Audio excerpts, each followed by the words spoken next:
పైపుల రోడ్డుకి సంబంధించి అంటే విజయవాడలో పైపుల రోడ్డు అంటే అందరికీ తెలిసిందే. సింగనగర్ ఫ్లైఓవర్ దిగిన తర్వాతన అటు రామవరపాడికి వెళ్ళేటటువంటి హైవే రూట్లో ఉండేటటువంటిది ఆ శిబారు అవన్నీ ఉండేటటువంటి ఏరియాలో ఫ్లైఓవరు. అది అక్కడ పైపుల రోడ్డు. అక్కడ దాకా వాటర్ వచ్చేసింది.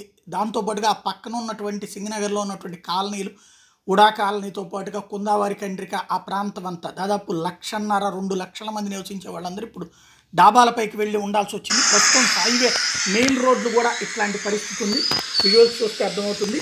మెయిన్ రోడ్ల మీదకి వచ్చేసింది. ఇది కృష్ణానదికి అసలు సమీపంలో కాదు, ఎక్కడో ఉంటుంది. అయితే బుడమేరు, రామిలేరు, తమ్మిలేరు ఇట్లాంటి వాటర్ ఇదివరకు వస్తుందని చెప్పేసి దాన్ని మొత్తాన్ని తీసుకెళ్ళి కృష్ణానదిలో కలిపేందుకు అప్పట్లో దేవినేని ఉమ మినిస్టర్గా ఉన్నప్పుడు ఒక ఏర్పాటు చేశారు. అప్పటితో అసలు ఈ ప్రాంతానికి సమస్య లేదు అని చెప్పేసి అప్పుడు ప్రకటించారు.